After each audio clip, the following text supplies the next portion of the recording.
ପିଲାମାନେ ଆଜି ଆମେ ନବମ ଶ୍ରେଣୀର ଓଡ଼ିଆ ବ୍ୟାକରଣର ଯୁଗ୍ମ ଶବ୍ଦଟି ପଢ଼ିବା।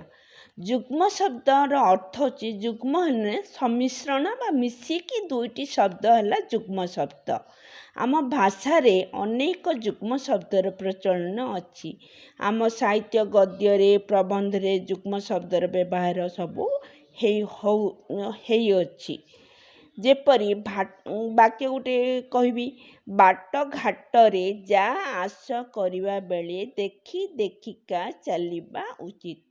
এই ବାକ୍ୟରେ ବାଟ ଘାଟ ହେଉଛି ଏକ ଯୁଗ୍ମ ଶବ୍ଦ, ଯା ଆସ ଏକ ଯୁଗ୍ମ ଶବ୍ଦ, ଦେଖି ଦେଖିକା ଏକ ଯୁଗ୍ମ ଶବ୍ଦ।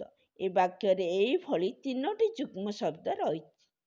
ଯୁଗ୍ମ ଶବ୍ଦ ବା ଯୋଡ଼ା ଶବ୍ଦ 5 ପ୍ରକାର। ମୁଁ ଗୋଟିଏ କହି ନେଉଛି। ପ୍ରଥମତଃ ବିପରୀତାର୍ଥକ ବୋଧକ ଦୁଇ ଶବ୍ଦର ସଂଯୋଗ ମିଶ୍ରଣରେ ଗଠିତ ଯୁଗ୍ମ ଶବ୍ଦ। ଭଲ ହେଲା ର ବିପରୀତ କ'ଣ ପିଲେ? ନା ମନ୍ଦ। ଖାଲର ବିପରୀତ ହେଉଛି ଢିପ।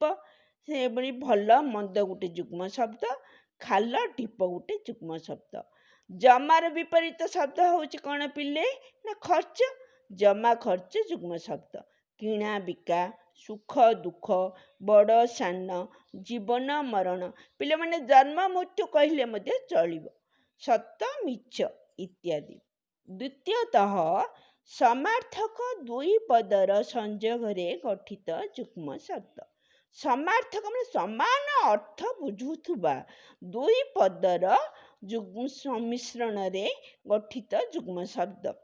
ହାଣିବାର ଯେଉଁ ଅର୍ଥ, ମାରିବାର ସେଇ ଅର୍ଥ ହେଲେ ସମାର୍ଥକ ଶବ୍ଦ ହେଲା। ସମାନ ଅର୍ଥ ହେଲା। ହାଣିବା ମାନେ ମରିବା, ମରାର ମରିବା, ସମାନ ଅର୍ଥ ହଣା ମରା। ବନ୍ଧୁ ମାନେ ସଖା, ବାନ୍ଧବ ମାନେ ମଧ୍ୟ ସଖା, ବନ୍ଧୁ ବାନ୍ଧବ। ଗୋରୁ ଗାଈ। ଧନର ଅର୍ଥ ସମ୍ପତ୍ତି, ରତ୍ନର ଅର୍ଥ ସମ୍ପତ୍ତି। ସମାନ ଅର୍ଥ ହେଉଛି ଧନ, ଯେବେ ସମାନ ଅର୍ଥ ରତ୍ନ ମଧ୍ୟ ସମ୍ପତ୍ତି, ଧନ ମଧ୍ୟ ସମ୍ପତ୍ତି, ଧନ ରତ୍ନ। ମୌଜ ମଜଲିସ। ମୌଜ ମାନେ ମୌଜ କରିବା, ମଜଲିସ ମାନେ ମଜଲିସ କରିବା, ସମାନ ଅର୍ଥ ମୌଜ ମଜଲିସ। ଜୀବଜନ୍ତୁ। ଏଇଭଳି ସମାନ ଅର୍ଥରେ ଯୁଗ୍ମ ଶବ୍ଦ ଗଠନ ହୋଇପାରିଲା। ତୃତୀୟତଃ ଅର୍ଥ ଥିବା ବା ଅର୍ଥ ନଥିବା ଦୁଇ ଶବ୍ଦର ମିଶ୍ରଣରେ ଗଠିତ ଯୁଗ୍ମ ଶବ୍ଦ। ଅର୍ଥ ହେଲା ଯାହାର ଅର୍ଥ ବାହାରୁଥିବ, ଆଉ ଅର୍ଥ ନଥିବା ହେଲା ଯେଉଁ ଶବ୍ଦର ଅର୍ଥ ବାହାରୁ ନଥିବ। ଗପ ସପ। ଏଠିରେ ଗପର ଅର୍ଥ ଅଛି, ଗପ ମାନେ କାହାଣୀ, ଗଳ୍ପ। କିନ୍ତୁ ସପର ଅର୍ଥ, ସପ ଶବ୍ଦର ଅର୍ଥ ଏଠାରେ ନାହିଁ। ସପର ଅର୍ଥ କ'ଣ ପିଲେ? ନା କିଛି ନାହିଁ। ହେଲେ ଗପର ଅର୍ଥ ହେଉଛି ଗଳ୍ପ, ସପର ଅର୍ଥ କିଛି ନାହିଁ। ହେଲେ ଅର୍ଥ ଥିବା ଅର୍ଥ ନଥିବା ଯୁଗ୍ମ ଶବ୍ଦ। ସେପରି କେତେ ଗୁଡ଼ିଏ ଯୁଗ୍ମ ଶବ୍ଦ ହେଲା ଦେଖ। କାମର ଅର୍ଥ ଅଛି କିନ୍ତୁ ଦାମର ଅର୍ଥ ନାହିଁ। କାମ ଦାମ। ବାସନ କୁସନ। ପେଟ ପାଟଣା। ପେଟର ଅର୍ଥ ଅଛି, ପାଟଣାର ଅର୍ଥ କିଛି ନାହିଁ। ସେଇଭଳି ଘରର ଅର୍ଥ ଅଛି, ଫରର ଅର୍ଥ ନାହିଁ। ଅର୍ଥ ହେଲା ଘର, ଅର୍ଥ ନଥିବା ହେଲା ଫର। ଘର ଫର ଏକ ଯୁଗ୍ମ ଶବ୍ଦ। ବିକ୍ରିର ଅର୍ଥ ଅଛି, ବଟାର ଅର୍ଥ ନାହିଁ। ବିକ୍ରି ବଟା। ଶବ୍ଦ ହେଲା ବିକ୍ରିର ଅର୍ଥ ଅଛି, ଅର୍ଥ ନଥିବା ହେଲା ବଟା, ବିକ୍ରି ବଟା ଇତ୍ୟାଦି ହେଲା ଅର୍ଥ ଥିବା ଅର୍ଥ ନଥିବା ଶବ୍ଦ ଗୁଡ଼ିକ, ଯୁଗ୍ମ ଶବ୍ଦ ଗୁଡ଼ିକ ଏଇଗୁଡ଼ିକ। ଆମେ ଦେଖିବା କ୍ରିୟାବାଚକ ବିଶେଷ୍ୟ ସହ ଅସମାପିକା କ୍ରିୟାର ମିଳନ ଯୋଗେ ଗଠିତ ଯୁଗ୍ମ ଶବ୍ଦ। ପ୍ରଥମେ କ୍ରିୟାବାଚକ ବିଶେଷ୍ୟ କ'ଣ? ରାମ ବିଦ୍ୟାଳୟକୁ ଗଲା। ଗଲା, ଆସିଲା ହେଲା ହେଉଛି କ୍ରିୟା। ରାମ ଏଠାରେ କର୍ତ୍ତା, ବିଦ୍ୟାଳୟକୁ ହେଲା କର୍ମ, ହେଲା କ୍ରିୟା ହେଲା ଗଲା, ଆସିଲା, ବସିଲା। ଅସମାପିକା କ୍ରିୟା ହେଲା ସୀତା ମନ୍ଦିରକୁ ଯାଇ ପୂଜା କଲା। ଏଠାରେ ଅସମାପିକା କ୍ରିୟା ହେଲା ଯାଇ, ପୂଜା କଲା ହେଲା କ୍ରିୟାବାଚକ ବିଶେଷ୍ୟ। ଆମେ ଯେଉଁ ଅସମାପିକା କ୍ରିୟା ମାନେ କ'ଣ ପିଲାମାନେ? ଯାଇ, ବସି, ଉଠି, ଖାଇ ଅସମାପିକା କ୍ରିୟା। ଯେଉଁ କ୍ରିୟାଟି ଆଉ ଏକ କ୍ରିୟା ଉପରେ ନିର୍ଭର କରେ। ଅନ୍ୟ ଏକ କ୍ରିୟା ହେଲା ପୂଜା କଲା। ଏଠି ପୂଜା କଲାଟା ହେଉଛି ଅନ୍ୟ ଏକ କ୍ରିୟା। ହେଲେ ଯେଉଁ କ୍ରିୟାଟି ଅନେକ କ୍ରିୟା ଉପରେ କାର୍ଯ୍ୟ ସମାପନ କରେ ବା ବାକ୍ୟଟି ସମାପ୍ତି କରେ, ତାହା ହେଉଛି ଅସମାପିକା କ୍ରିୟା। ଏଠାରେ ଏଇ କ୍ରିୟାବାଚକ ଶବ୍ଦ ଯାଇ କରି, ବସି କରି, ଖାଇ କରି ଅସମାପିକା କ୍ରିୟା। ହଣାହଣି। ହଣା ଅର୍ଥ ହେଉଛି ହାଣିବା, ମାନେ କ୍ରିୟାବାଚକ ଶବ୍ଦ। ହଣାଟା, ହଣି ହେଲା ଅସମାପିକା କ୍ରିୟାପଦ।